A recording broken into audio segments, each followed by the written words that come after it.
सुबह का समय था। आईपीएस काव्या मल्होत्रा अपने भाई की रॉयल एनफील्ड बाइक पर बैठकर अपनी बचपन की सहेली की शादी में जा रही थी। ना कोई सरकारी गाड़ी, ना कोई सिक्योरिटी गार्ड और ना ही कोई वर्दी। वो बिल्कुल एक आम लड़की की तरह लग रही थी। उम्र करीब 30 साल, चेहरे पर सादगी, लेकिन आंखों में एक अलग ही चमक थी। देखने वाले को रत्ती भर भी शक नहीं हो सकता था कि यह लड़की जिले की पुलिस कप्तान है।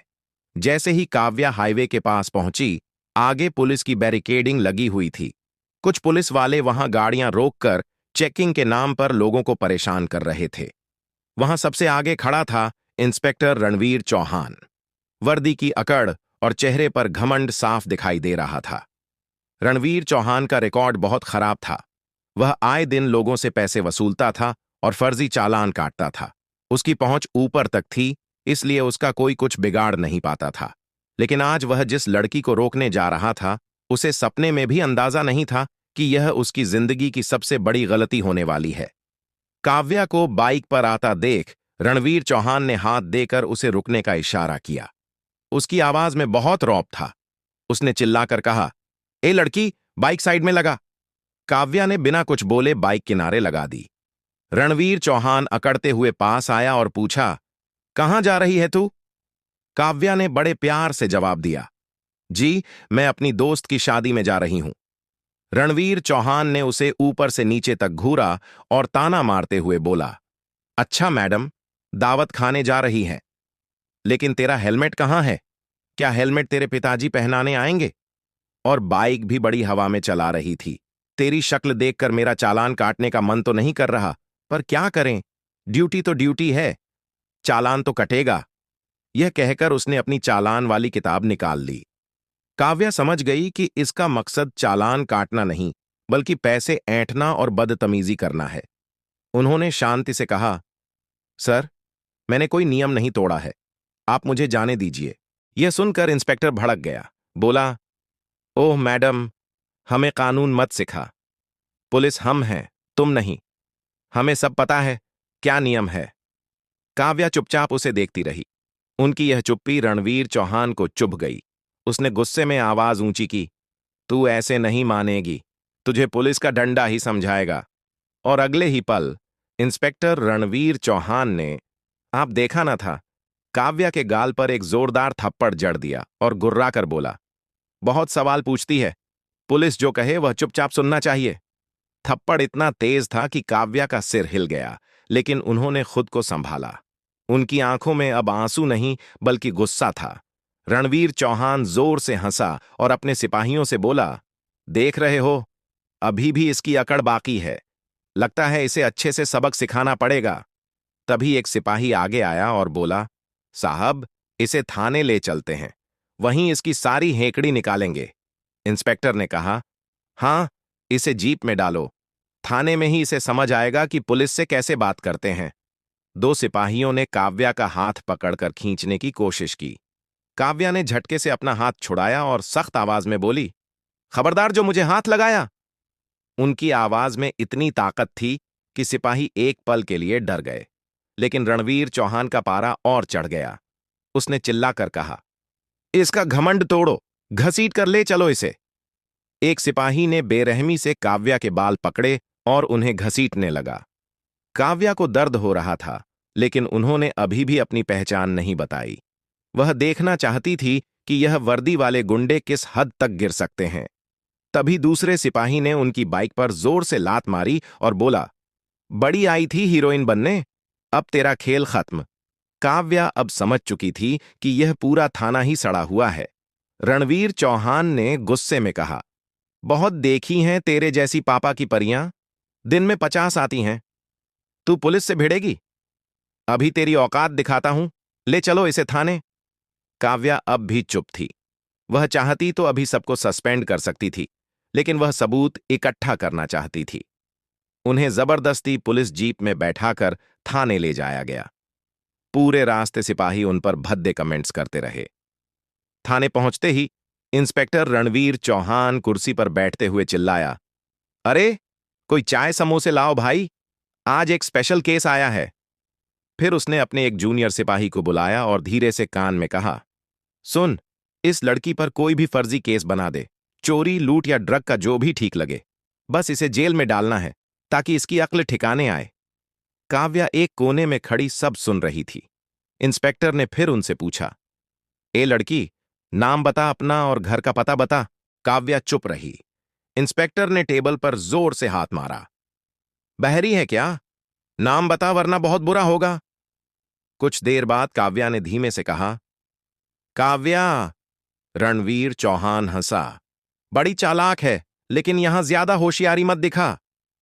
उसने सिपाहियों को इशारा किया और काव्या को जबरदस्ती लॉकअप में डाल दिया गया। लॉकअप बहुत गंदा और बदबूदार था। अंदर पहले से एक गरीब औरत बैठी रो रही थी। काव्या ने उससे पूछा, मां जी, आपको क्यों बंद किया है? वो औरत रोते हुए बोली, बेटी, मैं सब्जी बेचती हूं। ये इंस्पेक्टर रोज मुफ्त में सब्जी मांगता था। आज मना किया तो मुझ पर चोरी का इल्जाम लगाकर अंदर कर दिया। काव्या का खून खौल उठा। उन्हें लगा कि अगर एक आईपीएस ऑफिसर के साथ ऐसा हो सकता है तो आम जनता का क्या हाल होता होगा। तभी थाने में एक ईमानदार सब इंस्पेक्टर अमित शुक्ला आया। जब उसने देखा कि बिना किसी ठोस सबूत के महिलाओं को बंद किया गया है, तो उसने इंस्पेक्टर रणवीर से कहा, सर, यह गलत हो रहा है। हम बिना वारंट के इन्हें ऐसे नहीं रख सकते। रणवीर चौहान ने हंसते हुए कहा, अमित, तुम अपना काम करो, हमें मत सिखाओ। ये लड़की बहुत जुबान लड़ा रही थी, इसे तो मैं ठीक करके रहूंगा। अमित लाचार था क्योंकि रणवीर उसका सीनियर था। इत्तेफाक से उसी वक्त जिले के डीएम विक्रम सेठी थानों के औचक निरीक्षण पर निकले हुए थे।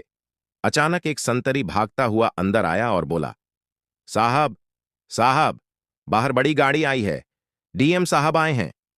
ये सुनते ही रणवीर चौहान के हाथ से चाय का कप गिर गया। पूरे थाने में हड़कंप मच गया।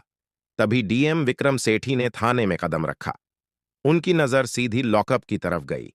उन्होंने इंस्पेक्टर से कड़क आवाज में पूछा, इंस्पेक्टर साहब, यह क्या हो रहा है? रजिस्टर कहां है? रणवीर चौहान पसीना पोंछते हुए बोला, सर, कुछ नहीं, बस एक मामूली केस है। एक लड़की हंगामा कर रही थी। तभी डीएम की नजर लॉकअप के अंदर खड़ी काव्या पर पड़ी। उन्हें देखते ही डीएम साहब चौंक गए। वो काव्या को पहचानते थे। डीएम ने तुरंत कहा, अरे मैडम, आप यहां इस हाल में? रणवीर चौहान और बाकी पुलिस वाले हैरान रह गए कि डीएम साहब उस कैदी लड़की से इतने आदर से बात क्यों कर रहे हैं।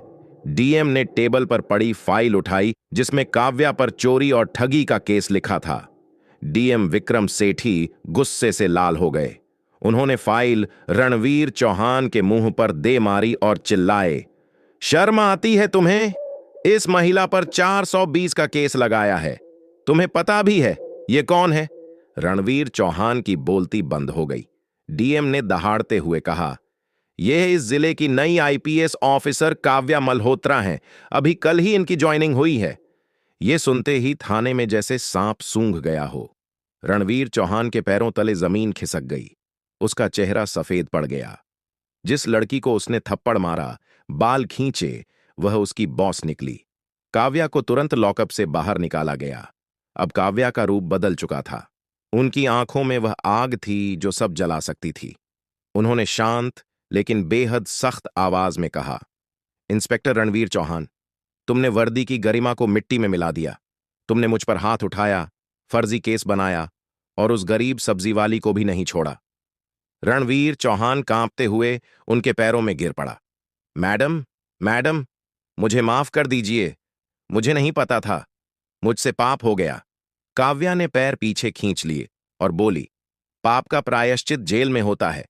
काव्या ने डीएम की तरफ देखा और कहा, सर, मुझे इस थाने के पूरे स्टाफ की जांच चाहिए। तभी डरा हुआ एक सिपाही बोला, मैडम, हम तो सिर्फ हुक्म मान रहे थे। इसमें हमारे बड़े साहब एसएसपी सर का भी हिस्सा है, वह भी मिले हुए हैं। यह सुनते ही मामला और गंभीर हो गया। डीएम साहब ने तुरंत एक्शन लिया। इंस्पेक्टर रणवीर चौहान को उसी वक्त सस्पेंड करके गिरफ्तार कर लिया गया। काव्या ने एसएसपी के खिलाफ भी सबूत इकट्ठा किए और सरकार को रिपोर्ट भेज दी। शाम तक एसएसपी को भी पद से हटा दिया गया और उनके खिलाफ जांच बैठा दी गई।